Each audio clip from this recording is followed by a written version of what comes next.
calon guru penggerak angkatan 10 dari Kabupaten Majalengka. Pada kesempatan ini saya ditemani oleh Bapak Kepala SDN Anggrawati 1 Kecamatan Maja, Kabupaten Majalengka.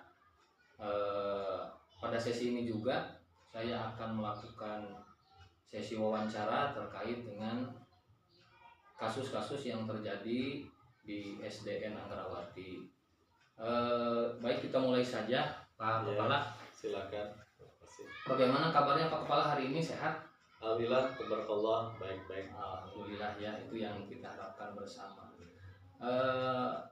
Pada kesempatan ini Pak Kepala, barangkali mohon izin waktunya saya mengganggu aktivitas Pak Kepala karena ada salah satu tugas yang perlu saya tempuh dan saya penuhi. Dalam hal ini adalah kaitan dengan tugas modul 3.1 yang lebih berkaitan lagi dengan kasus dilema etika. Oke, terima kasih. Silakan. Mohon izin Pak Kepala, nanti akan ada beberapa pertanyaan yang akan saya sampaikan. Barangkali Pak Kepala dipersilakan untuk menjawab, dan ada kemungkinan misalnya tidak perlu dijawab, ya memang tidak usah dijawab seperti itu. Kita langsung saja Pak Kepala untuk pertanyaan yang pertama ya. Nah, jadi sebagai Bapak Kepala ataupun Bapak sebagai kepala sekolah yang telah menjabat beberapa tahun ke belakang, tentunya banyak sekali temuan kasus-kasus yang dialami ataupun dirasakan oleh Pak Kepala terkait dengan kasus dilema etika. Nah, kira-kira bagaimana Bapak dapat mengidentifikasi kasus-kasus yang merupakan dilema etika atau bujukan moral tersebut? Oke, terima kasih Bapak Kepala Pak Dhani sebagai calon guru penggerak dari kepala sekolah. Terkait dengan kasus dilema yang Bapak katakan tadi adalah merupakan suatu hal yang memang dialami sekali oleh saya sebagai kepala sekolah nomor 1. Beberapa hal yang dapat dijadikan sebagai dilema kasus tentang etika, bahwa tidak selalu mengambil keputusan itu dengan secara langsung, tapi tetap berpertimbangan dulu kasus apa yang terjadi. Dan biasanya salah satunya adalah tentang kasus etika kebenaran siswa di kelas 6, yang mana bahwa informasi dari guru kelas 6 anak tersebut belum lancar sekali untuk dikeluluskan dalam kelulusan akhirnya. Jadi temuan Bapak itu terkait dengan kasus itu berarti ada seorang siswa yang diindikasi untuk tidak lulus seperti itu barangkali. Betul. Nah, tentunya dengan data-data yang akurat. Nah, kemudian ada semacam pelaporan bahwa anak tersebut tidak akan diluluskan. Seperti itu barangkali ya? Betul sekali, itu laporan secara pribadi pertama dari guru kelas tersebut yang mengatakan bahwa memang anak tersebut masih perlu pertimbangan untuk diluluskan, mengingat dari hasil uji tes dari awal semester, kemudian pelaksanaan US dan sampai akhir menjelang kepada ujian sekolah pun anak tersebut memang karena belum paham sekali dalam membaca, otomatis kurang dapat menyelesaikan soal tersebut dengan baik. Maka guru kelas 6 mengajarkan memberikan instruksi kepada saya sebagai kepala sekolah apa yang harus diusahakan untuk anak tersebut agar dapat nilai yang baik atau dapat diluluskan. Itu seperti itu. Baik, Pak Kepala, itu merupakan kasusnya ya. Nah, kemudian untuk pertanyaan yang berikutnya nih. Nah, bagaimana Bapak menjalankan pengambilan keputusan di sekolah Bapak, terutama untuk kasus-kasus di mana ada dua kepentingan yang sama-sama benar atau sama-sama mengandung nilai kebijakan ataupun kebajikan. Seperti tadi berarti kira-kira bagaimana langkah Bapak untuk mengambil keputusan terhadap kasus tersebut seperti itu? Kasus yang telah diutarkan kelas genap itu, dengan saya sebagai pengambil keputusan di sekolah ini, yang pertama yang diambil adalah menanyakan kepada guru kelas tersebut untuk mengkronologiskan atau mengidentifikasi apa-apa yang telah dilaksanakan, apa-apa yang dirasakan terkait dengan siswa tersebut. Nah, karena salah satu kebijakan yang diambil oleh saya adalah mengadakan rapat dengan bersama guru, dan setelahnya kita berkoordinasi dengan siswa tersebut. Jadi hasil temuan yang saya laksanakan ketika itu, setelah ada koordinasi dengan orang tuanya, kemudian dengan siswa tersebut, maka kami di sini perlu mengadakannya musyawarah rapat untuk menentukan anak tersebut untuk penentuan kelulusan atau tidaknya. Itu barangkali ya. Baik Pak Kepala, berarti ada langkah-langkah ya. Jadi dalam mengambil keputusan itu ada prosedurnya berarti seperti itu ya Pak Kepala. Nah, yang selanjutnya ini terkait dengan langkah-langkah atau prosedur seperti apa yang Bapak lakukan selama ini dalam menyelesaikan ataupun mengambil keputusan terhadap kasus yang tadi. Baik, untuk langkah-langkah atau prosedur yang saya ambil dalam mengenai keputusan tadi, yang pertama kita akan komunikasi satu dengan orang tuanya sendiri, dengan siswa tersebut, kemudian juga untuk guru kelas 6 tersebut, dan didampingi dengan guru yang lain sebagai masukan, terutama guru kelas 6. Kenapa bisa demikian? Karena hal tersebut memerlukan pertimbangan-pertimbangan agar dapat diterima oleh kita sebagai di lembaga baik, dan juga sebagai anak siswa sebagai motivasi untuk kedepannya. Juga kepada orang tua pun ya sebagai cambuk ataupun komunikasi atau motivasi agar dapat juga membantu untuk anak tersebut. Baik. Berarti jadi adanya prosedur yang dilaksanakan ditempuh untuk bagaimana caranya agar siswa tersebut dapat benar-benar dapat diluruskan dengan kebijakan di sekolah. Intinya ada kolaborasi dulu ya, barangkali kolaborasi dan musyawarah seperti itu. Kemudian kira-kira hal apa saja yang selama ini Bapak anggap efektif dalam pengambilan keputusan pada kasus dilema etika ini? Ya, keefektifan dalam pengambilan keputusan setelah tadi katakan bahwa dari prosedur yang telah direncanakan, yaitu langkah yang diambil untuk mencapai keputusan hanya dengan musyawarah dilaksanakan.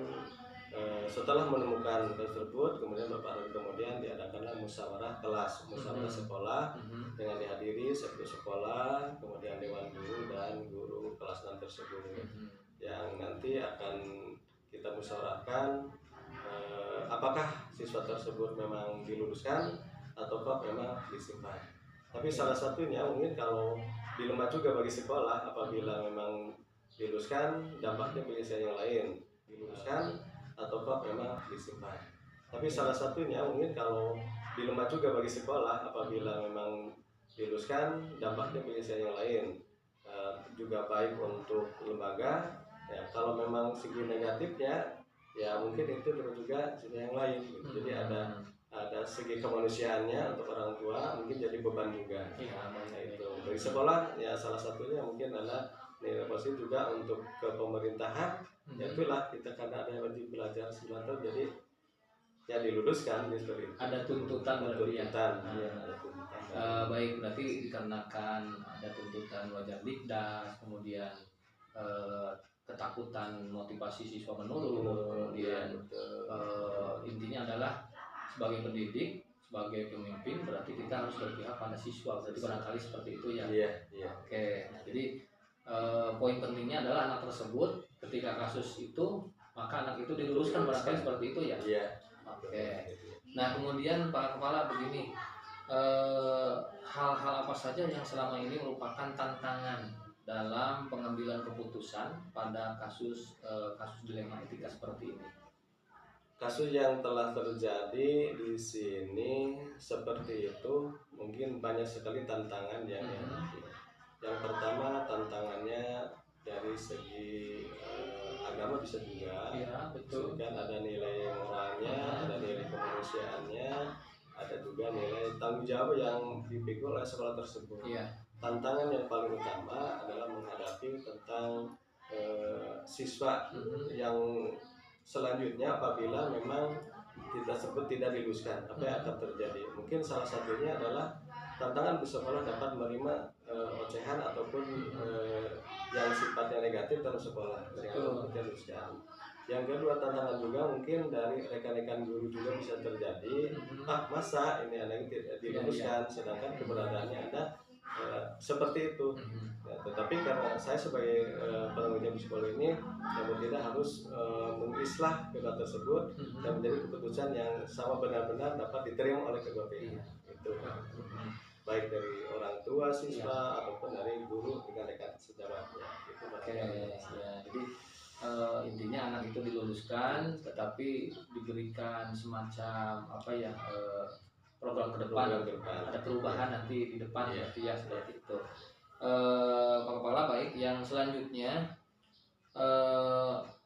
apakah Bapak ketika menyelesaikan kasus tersebut ada tata cara atau jadwal tertentu tidak dalam menyelesaikan kasus dilema etika ini? Ya.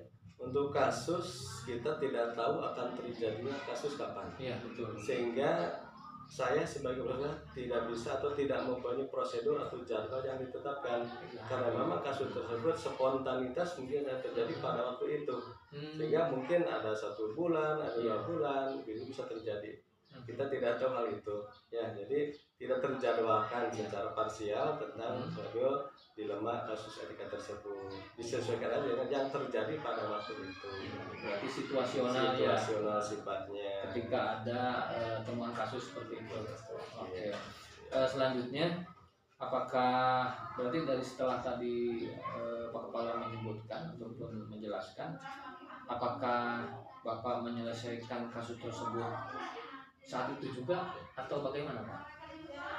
Beberapa pertimbangan dalam mengambil keputusan sesuai dengan tadi prosedur yang dengan langkah yang diakan, kami atau saya sebagai peserta tidak langsung mengambil keputusan sendiri, tapi tetap ada kolaborasi, ada komunikasi terhadap guru-guru bersama guru-guru di sekolah ini, juga bersama dengan orang tua.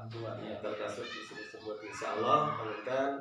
Jadi tidak langsung mengenai masalah itu, tapi kita tetap yang pertama adalah ya kita meneliti dulu, menentukan dulu nanti fakta yang benar, kemudian kita ambil keputusan. Yang terakhir mungkin diadakanlah rapat ataupun musyawarah dengan guru. Jadi intinya seperti tadi juga yang paling utama itu adalah rapat intern sekolah berarti ya dalam menentukannya. Baik, selanjutnya kira-kira ada tidak seseorang ataupun faktor-faktor yang selama ini mempermudah ataupun membantu Bapak dalam pengambilan keputusan dalam kasus dilema etika ini? Ya. Terima kasih untuk salah satu atau seseorang yang dibutuhkan untuk mengambil keputusan ini. Yang pertama, ini yang dapat dirasain. Yang pertama adalah kita itu dapat menerima dulu masukan dari teman-teman, istilah jangan gengsi. Betul. Yang kedua, kita terima kesalahan apapun yang terjadi. Nah, tetapi akhirnya kita tetap menerima dengan dilaksanakan keputusan dengan secara lurus dan benar. Oleh itu, jadi nanti akan timbullah penghargaan diri yang bagus. Gitu. Jadi mengambil keputusannya itu, ya itulah, jadi disesuaikan dengan keadaan situasi kondisi kita masing-masing agar keputusan itu betul-betul tepat sesuai dengan kasus yang terjadi ketika itu. Oke, itu dari faktor ya.